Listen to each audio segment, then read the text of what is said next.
마가복음 4장 26절에서 34절입니다. 또 이르시되 하나님의 나라는 사람이 씨를 땅에 뿌림과 같으니 그가 밤낮 자고 깨고 하는 중에 씨가 나서 자라되 어떻게 그리 되는지를 알지 못하느니라. 땅이 스스로 열매를 맺되 처음에는 싹이요 다음에는 이삭이요 그 다음에는 이삭의 충실한 곡식이라. 열매가 익으면 곧 낫을 내나니 이는 추수 때가 이르렀음이라. 또 이르시되 우리가 하나님의 나라를 어떻게 비교하며 또 무슨 비유로 나타낼까? 겨자씨 한 알과 같으니 땅에 심길 때에는 땅 위의 모든 씨보다 작은 것이로되 심긴 후에는 자라서 모든 풀보다 커지며 큰 가지를 내나니 공중의 새들이 그 그늘에 깃들일 만큼 되느니라. 예수께서 이러한 많은 비유로 그들이 알아들을 수 있는 대로 말씀을 가르치시되 비유가 아니면 말씀하지 아니하시고 다만 혼자 계실 때 그 제자들에게 모든 것을 해석하시더라. 아멘. 마가복음에는 4가지 비유가 나옵니다. 씨 뿌리는 비유, 등경 위의 등불 비유, 은밀히 자라는 씨앗 비유, 겨자씨 비유, 이렇게 4가지입니다. 비유에 대해서 말할 때는 그 비유에 대한 본문을 어떤 제목으로 붙이는지를 주목해 보시는 것이 좋습니다. 설교자가 그 비유에 이름을 붙인다는 것, 제목을 붙인다는 것은 그 비유의 핵심적인 메시지가 무엇인지를 담아서 제목을 붙이는 거잖아요. 그래서 예컨대 오늘 3번째 비유와 4번째 비유인데 3번째 비유를 비유에 대해서 책을 쓰신 분들이 굉장히 많죠. 제가 가진 비유에 대한 책들만 해도 20권이 넘는 것 같아요. 많은 분들이 비유에 대해서 예수님의 비유에 대해서 책을 썼는데 제목들을 붙이는 것이 책을 쓴 저자들마다 달라요. 그래서 그 제목을 보면 이 성경학자가 이 비유를 어떤 관점에서 무엇을 핵심적인 메시지로 비유를 해석하는지 알 수 있어요. 3번째 비유를 씨 뿌리는 농부의 비유. 요아킴 예레미야스가 굉장히 중요한 우리가 신약을 연구할 때 유대인 출신 크리스찬인데요. 굉장히 중요한 성경학자 중에 한 사람인데 그렇게 붙였어요. 그러니까 요아킴 예레미야스는 3번째 비유를 농부에게 포커스를 맞춘 거죠. 근데 저는 뭐라고 그랬냐면 은밀히 자라는 씨앗 비유 이렇게 제목을 붙였어요. 그럼 저는 농부보다는 씨앗에 포커스를 맞춰서 이 비유를 해석한 거잖아요. 그렇게 여러분 비유에 대한 설교를 들으시거나 책을 읽으실 때는 제목을 어떻게 붙이는지를 좀 주목하시면서 접근하시는 것이 좋습니다. 어쨌든 4가지의 비유 중에 3가지가 씨 뿌리는 비유, 은밀히 자라는 씨앗 비유, 그다음에 겨자씨 비유 이렇게 말씀을 주고 있습니다. 3번째와 4번째는 하나님의 나라는 마치 이와 같다 이런 식으로 시작하고 있습니다. 26절, 29절 이 말씀 3번째 비유를 보시면 하나님의 나라는 씨를 땅에 뿌림과 같으니 농부의 활동이 참 많죠. 근데 이 3번째 비유의 농부의 활동은 2가지만 처음 씨앗 파종하는 거하고 나중에 낫을 대서 추수하는 것만 기록하고 있어요. 씨앗을 뿌리고 게으르게 있다가 마지막에 낫을 대는 농부가 어디 있어요. 비가 오지 않으면 물도 뿌려야 되고요. 또 참 씨앗은 잘 자라기를 기대하면서 씨앗만 뿌리지만 농부는 뿌리고 나면 잡초들, 풀들이 얼마나 많이 나요. 그래서 농부는 계속 잡초들을 뽑아주고 제거해야 돼요. 거름도 줘야 되고. 씨 뿌리고 계속 빈둥거리다가 낫을 대고 추수만 하는 농부는 없어요. 그 사이에 거름도 주고 잡초도 뽑고 비가 오지 않으면 물도 주고 날마다 농부의 돌봄이 필요하죠. 그런데 이러한 것들은 생략되어 있어요. 그래서 제가 3번째 비유가 씨 뿌리는 농부에게 포커스를 맞추기보다는 이 비유, 예수님의 비유는 자라나는 씨앗에 포커스를 맞춘 것 같다라고 해석한 거죠.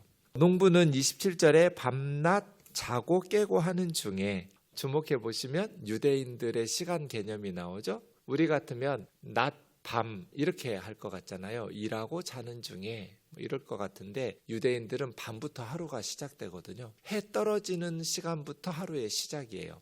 창세기 1장 때문에 그래요. 밤이 되고 낮이 되니 첫째 날이더라. 밤이 되고 낮이 되니 둘째 날이더라. 이렇잖아요. 그래서 밤낮 자고 깨고 하는 중에 이렇게 설명하는 거죠. 어쨌든 농부가 밤낮 자고 깨고 하는 중에 이 말은 시간이 흐르는 중에 그런 뜻이죠. 씨앗을 파종하고 농부는 몰라요. 시간이 흐르면 그런데 그 씨앗이 싹이 나고 자라나서 꽃이 피고 열매를 맺죠. 동사가 5개 나오는데요. 씨를 뿌렸다. 그 다음 27절에 씨가 났다. 세 번째는 자랐다. 네 번째는 땅이 스스로 열매를 맺었다. 다섯 번째는 낫을 대서 추수한다. 이렇게 돼요. 그래서 이 씨앗이 처음에는 씨앗 한 알이었어요. 그런데 싹이 났죠? 처음에는 싹이요. 다음에는 이삭이 되었어요. 그 다음에는 곡식으로 익어서 낫을 대서 추수하게 되었어요. 이렇게 하나님의 나라는 사람 농부의 눈에는 보이지 않지만 점점 자란다는 거예요. 고린도전서 3장 6절 7절에 보면 바울이 고린도 교회에 대해서 나는 심었고 아볼로는 물을 주었으되 오직 자라나게 하시는 분은 하나님이시다. 그런즉 씨앗을 뿌린 자나 물 주는 자는 아무것도 아니로되 오직 자라나게 하시는 하나님뿐이로다. 이것이 이 씨앗 은밀하게 자라는 씨앗 비유의 내용이에요. 하고 싶은 얘기예요.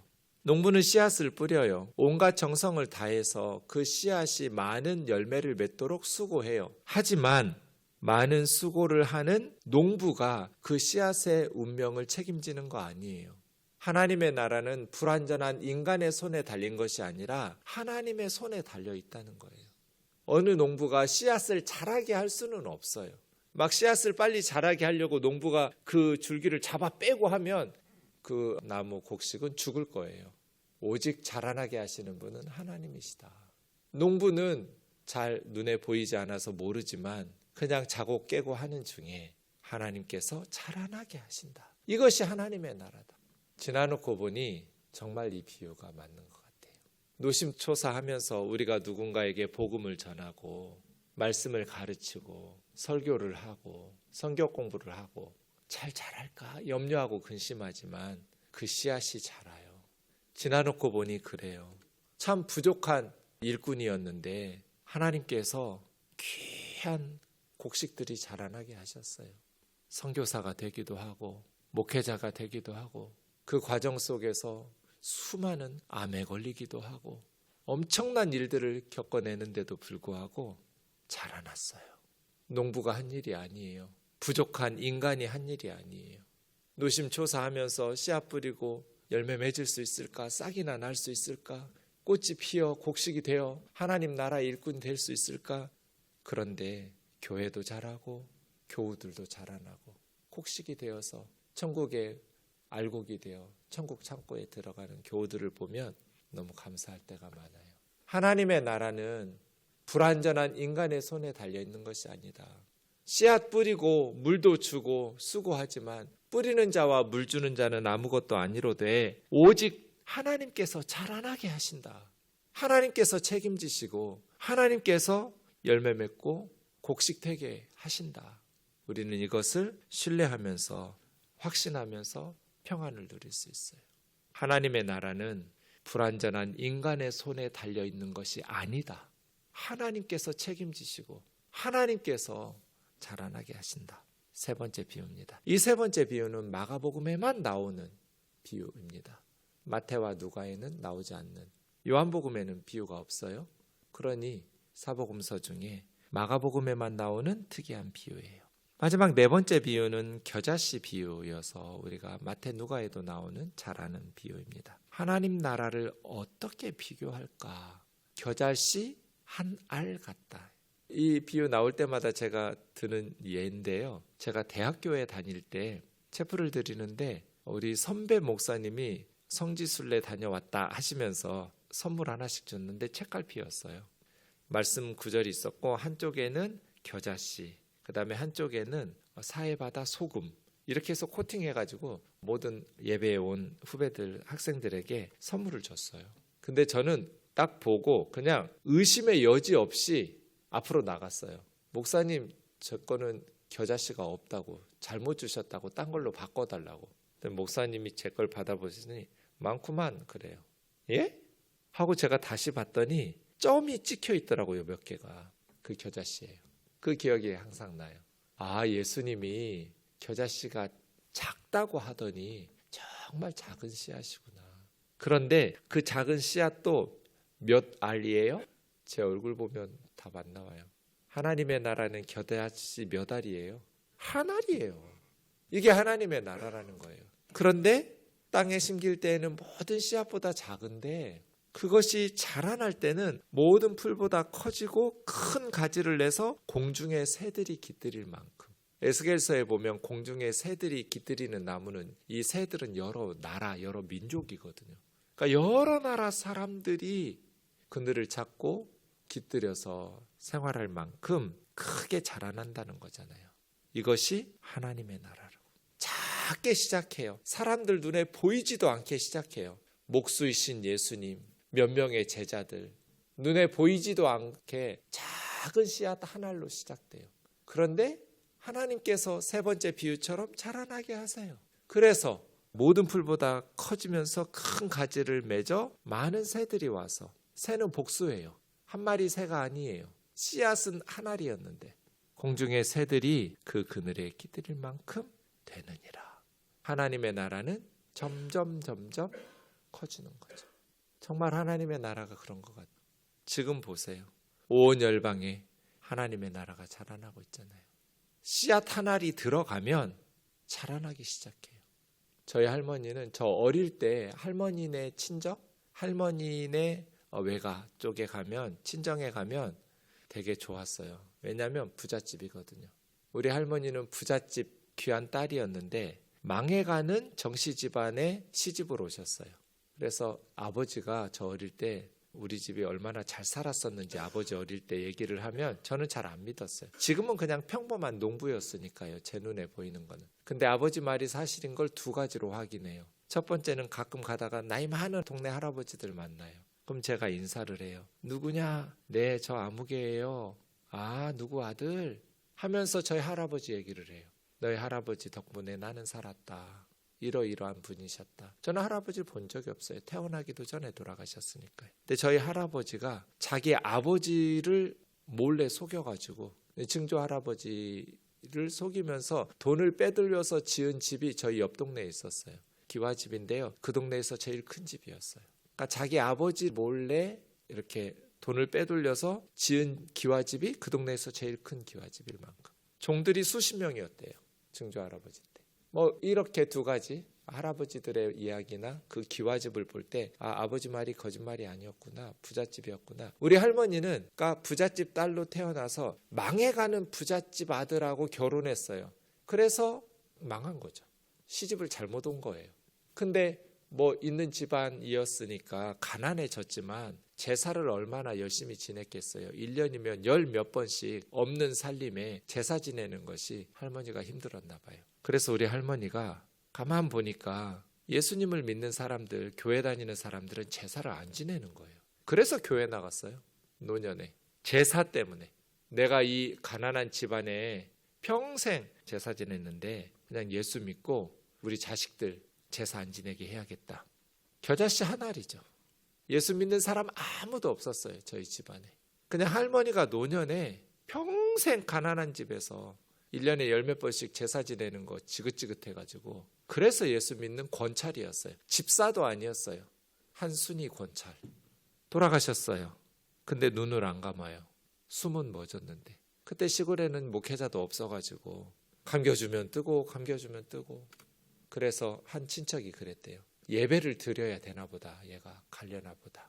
그래가지고 지금 장로님이신데 집사님 모셔다가 예배하고 한 권찰님 편히 천국에 가라고 집사님 눈을 감겨드렸더니 다시 뜨지 않고 갔대요. 그래서 그날부터 저희 집에 제사가 없어지고 기독교식으로 장례식을 치르고 또 저희 어머니는 천역전부터 예수님을 믿었던 며느리여가지고 그렇게 지금 이제 우리 아이들까지 4대째가 되었는데 한 100여 명 넘는 식구들 중에 예수 믿지 않는 사람은 한 사람도 없어요. 겨자씨 한 알이죠. 한순위 권찰. 한 눈에 보이지도 않을 만큼 씨앗이 뿌려졌어요. 그런데 계속해서 하나님께서 자라나게 하셨어요. 지금은 목사도 있고 전도사도 있고 선교사들도 있고 목사가 여러 명이고 선교사도 여러 명이에요. 하나님의 나라는 어떤 씨앗보다 작고 초라한 겨자씨 한 알 같지만 그 속에 성령님이 계시고 생명의 씨앗이기 때문에 예수 그리스도의 하나님께서 살리시려는, 죽어가는 영혼을 구원하시려는 하나님의 열정이 그 씨앗 속에 있기 때문에 하나님께서 자라나게 하신다. 그래서 공중의 새들이 그늘에 깃들 만큼 크게 자라나게 하신다. 우리 안에 복음의 씨앗, 예수 그리스도의 생명의 씨앗을 가지고 있기 때문에 우리가 작은 씨앗이라고 이까짓 것 가지고 뭐 하겠어? 포기하지만 않는다면, 겨자씨 하나를 가지고 뭐 해? 한 달란트 받은 사람처럼 땅에 파묻어 버리고 포기하지만 않는다면 그 씨앗이 크게 자라날 것이다. 왜? 그 씨앗이 위대한 것이 아니라 그 씨앗을 통해서 하나님께서 이루시려는 생명의 역사와 열매들이 크기 때문이에요. 우리가 작은 것이라고 초라하게 스스로를 여겨서 포기하지만 않는다면 하나님께서는 그 씨앗을 통해서 놀라운 일들을, 우리는 이러한 사람들을 너무나 많이 봐요. 미국의 노예 해방은 링컨 대통령이 했죠. 그런데 미국 사람들이 하는 말이 있어요. 정치적으로 링컨 대통령이 노예 해방했지만 그 노예들, 흑인들을 실질적으로 해방시킨 사람은 조지 워싱턴 카버 박사라고. 노예 해방 일어날 링컨 대통령 그 즈음에 태어났어요. 노예 해방 즈음에. 근데 흑인 노예예요. 엄마 아빠가 노예니까요. 태어났는데 엄마 아빠가 다른 집으로 팔려갔어요. 그래서 엄마 아빠를 본 적이 없어요, 카버 박사는. 근데 태어나자마자 너무나 병약했어요. 다들 죽을 거라고 그랬어요. 근데 어떻게 죽지 않고 살아났어요. 흑인 노예예요. 그런데 이웃집에 흑인 아주머니, 마리아라는 아주머니한테 크리스마스에 작은 선물을 줬는데 그 아주머니가 이 흑인 카버에게 선물 보답으로 자기가 가지고 있었던 아주 낡고 낡은 헤어진 성경 한 권을 선물로 줬어요. 그래서 어린 카버 박사가 성경을 읽기 시작했어요. 그냥 마르고 닳도록 성경을 읽었어요. 그러면서 글을 깨우치고, 카버 박사는 흑인 최초의 중학생, 고등학생, 대학생, 박사 교수가 됐어요. 그 과정이 얼마나 힘들었겠어요. 학교 갈 때마다 멸시받고 천대받고 안 받아주고, 흑인이라고. 흑인이 학교를 다닌 적이 없으니까요. 근데 그 모진 역경을 뚫고 그 성경 보면서 눈 뜨고 영어 배우고 학문에 대해서 관심 가지고 해가지고 어떻게 하면 이 흑인들을 자립할 수 있을까. 그래서 땅콩 박사라는, 우리 애들한테 꼭 가르쳐줘야 될 사람이 조지 워싱턴 카버 박사예요. 루즈벨트 대통령은 내가 아는 최고의 크리스찬이라고, 카버 박사는. 내 친구 중에 가장 자랑스러운 사람이라고. 링컨 대통령 그러고 에디슨도 그랬고 카버 박사를 존경했어요. 백인들이 그렇게 무시하고 멸시했던, 노예처럼 부려먹고 짐승처럼 부려먹던 흑인이었지만 하나님의 말씀을 가지고, 마리아 아줌마가 주었던 성경 한 권 가지고 예수님을 만나고 복음을 만나고 그 속에서 병약해서 죽을 거라고 그렇게 던져놓았던 카버 박사가 흑인들을 살려내고 흑인들의 경제적인 자립, 또 학교를 지어서, 미국에는 카버 박사 이름을 붙인 학교가 수십 개래요. 흑인들을 가르쳐야 된다. 경제적으로 자립시켜야. 노예 해방만 시키면 뭐예요? 자립이 안 되면. 그래서 남부에 맞는, 그 토질에 맞는 땅콩들을 연구하고 그렇게 해서 자립시켰던 수많은 흑인들을 하나님의 사람으로, 복음으로, 십자가의 사랑으로 그들의 상한 마음들을 위로하고 치유하고 회복시키고 공부를 하게 하고 직업을 가지게 하고 경제적 자립을 하게 하는 위대한 하나님의 일꾼이 되었어요. 저까짓 게 뭘 할 수 있어? 아니요. 포기하지 않는다면 하나님은 이 겨자씨 한 알과 같은 역사들을 이루시는데 탁월한 농부세요. 우리 하나님은 정말 탁월한 사역자이시죠. 기도하겠습니다. 사랑하는 하나님 아버지, 하나님의 나라가 이와 같습니다. 개인적으로도 그렇고 공동체적으로도 그렇고 온 열방의 우주적인 하나님의 나라도 그렇습니다. 겨자씨 한 알 같습니다. 밤낮 자고 깨고 하는 중에 우리는 모릅니다. 그러나 자고 나서 보면 싹이 나 있고, 자고 나서 보면 자라나서 꽃이 피어 있고, 자고 나서 보면 열매를 맺어가고 있고, 곡식이 되어서 추수할 때가 됩니다. 많은 공중의 새들이 깃들일 만큼 자라납니다. 자비로우신 하나님, 포기하지 말게 하여 주옵소서. 낙심하지 말게 하여 주옵소서. 우리 손에 달려있는 것처럼 염려하지 말게 하여 주옵소서. 하나님께서 자라나게 하실 줄 믿습니다. 하나님께서 열매 맺게 하실 줄 믿습니다. 주님의 손에 맡겨드립니다. 예수님의 이름으로 기도하옵나이다. 아멘.